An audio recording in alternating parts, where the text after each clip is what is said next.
Hello guides, তোমরা কেমন আছো? আশা করি তোমরা সব ভালো আছো। আমিও ভালো আছি।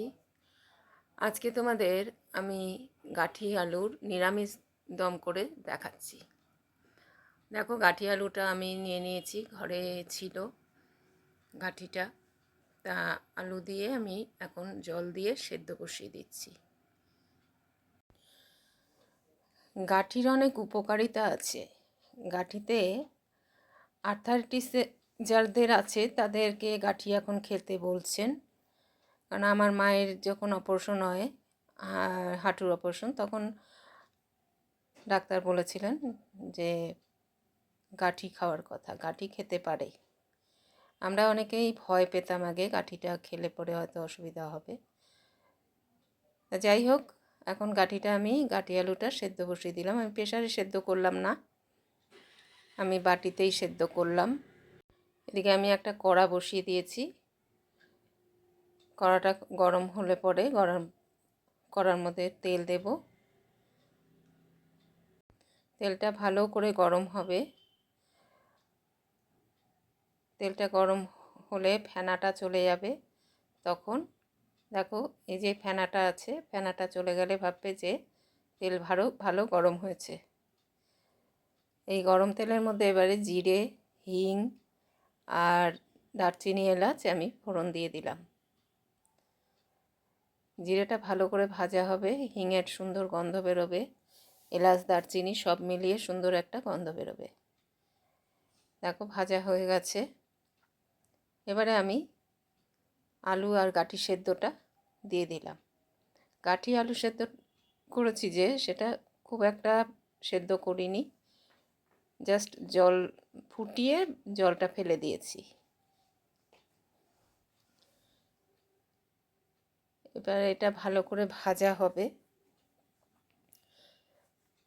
লাল করে একটু ভেজে। যতক্ষণ না ভাজা হবে ততক্ষণ মশলাটা আমি করে নিচ্ছি।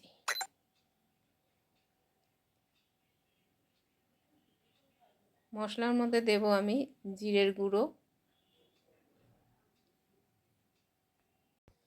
আদা গ্রেট করে নিচ্ছি আমি। দেখো, ভাজা হচ্ছে। পেঁয়াজ রসুন দিয়ে তো সবাই খাই, পেঁয়াজ রসুন দিয়ে সবসময় ভালো লাগে না, সেই জন্য আমি আজকে নিরামিষই রান্না করছি গাঠি আলু দিয়ে। তোমরা যে যেখান থেকে দেখছো আমাকে কমেন্ট করে একটু জানিও। যদি তোমাদের ভালো লাগে আমার রেসিপি, তাহলে সাবস্ক্রাইব করে আমার পাশে থেকো। যারা নতুন আছো, নতুন দেখছো,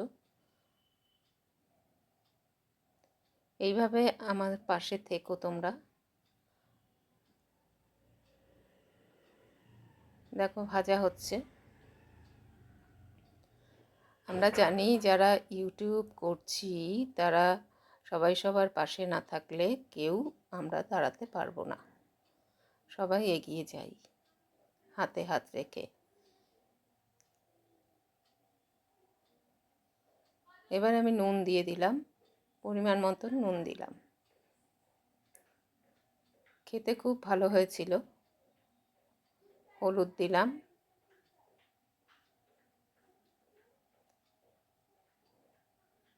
আমি একটু রান্নায় একটু হলুদটা বেশি দিই, তার জন্য হলুদেরও উপকারিতা আছে।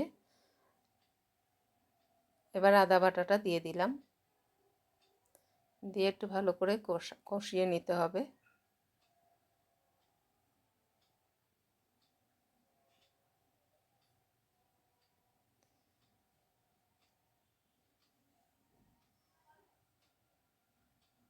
যত ফ্লেমে কম করে, আগুনটা কম করে রান্না করবে তত রান্নার টেস্ট হয়। আমি একদম মিডিয়াম আঁচে করছি। 3টে কাঁচা লঙ্কা দিয়ে দিলাম, যে যেরকম ঝাল খাবে। এবার একটু জিরের গুঁড়ো দিয়ে দিলাম। মশলা সামান্য লাগে এতে, অল্প অল্প করে সবই। আদা জিরেটা মানে অল্প অল্প করে দিলে, অল্প একটু লঙ্কার গুঁড়ো দিলাম,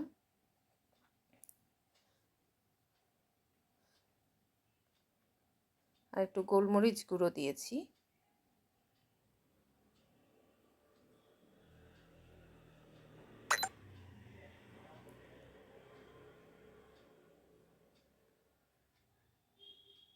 আমি ঝাল খেতে খুব ভালোবাসি। দেখো অল্প জল দিলাম।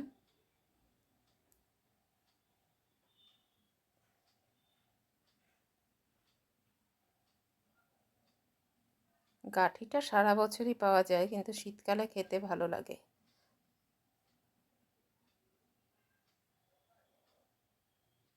ভালো করে মিশিয়ে অল্প জল দিয়ে এবার ঢাকা দিয়ে দেব। এটা কষবে এবং জলটা শুকিয়ে যাবে, তেল বেরিয়ে আসবে,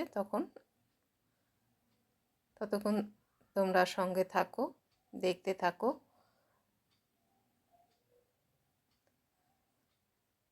আমার সব ভিডিও পাওয়ার জন্য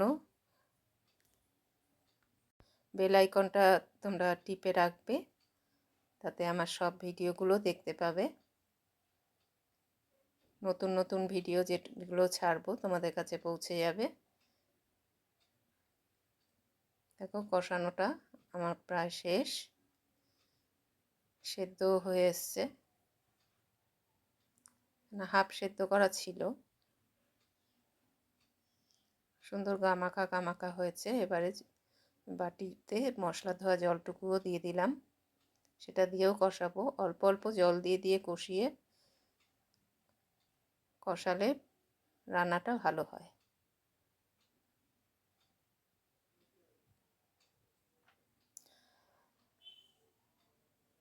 রান্না হচ্ছে গিয়ে একটা আর্ট। রান্নার ভেতরে এক্সপেরিমেন্ট করাটা আমি খুব ভালোবাসি। অল্প একটু চিনি দিয়ে দিলাম,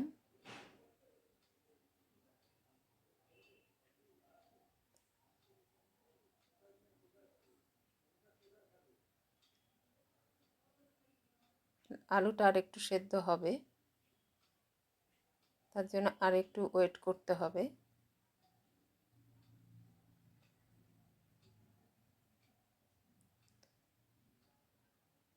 আবার একটু জল দিয়ে দিলাম। আমার ফ্লেমটা কিন্তু একদম কমানো আছে।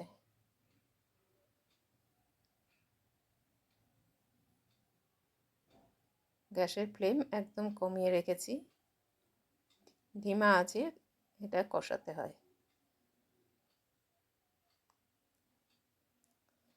এবার একটু ঢাকা দিয়ে দেব, যেটুকু সেদ্ধ বাকি আছে সেটুকু হয়ে যাবে।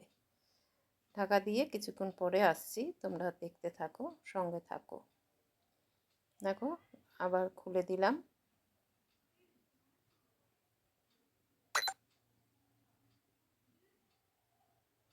প্রায় আমার রান্না শেষের পথে। আলুও সেদ্ধ হয়ে গেছে।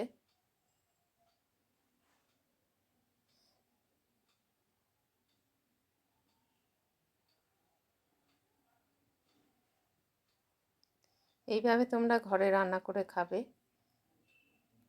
কোনো ক্ষতিও হয় না, আর গাঁটি কচুর উপকারিতাও আছে। আর আমি আলুটা সবসময় রান্না করি যখন, দেখো গোটা গোটা আছে। আর আলুটা আমি সেদ্ধ করে জল ফেলে দিই সব সময়।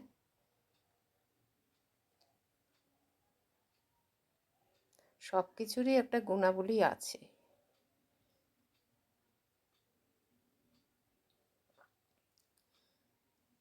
প্রায় রান্না শেষ হয়ে গেল, দেখতেও সুন্দর হয়েছে, খেতেও খুব টেস্টি হয়েছিল। এবার আমি সার্ভ করে দিলাম, একটা পাত্রে ঢেলে দিলাম। এতে তোমরা ইচ্ছা করলে একটু ভাজা মশলা দিতে পারো, ঘি দিতে পারো,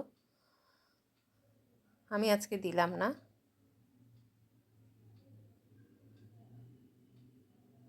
প্লিজ আমার পাশে থেকো, আর কেউ স্কিপ করে দেখো না, একটু ধৈর্য ধরে দেখো রান্নাটা, দেখলে তোমরা বুঝতে পারবে।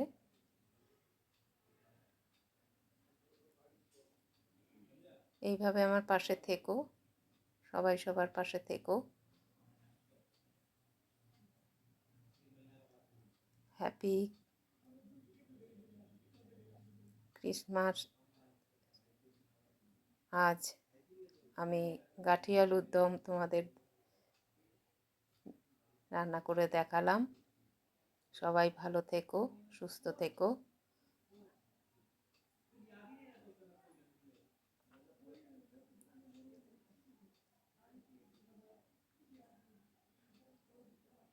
আর বেশি বড় করলাম না, প্লিজ তোমরা আমাকে সাবস্ক্রাইব করো।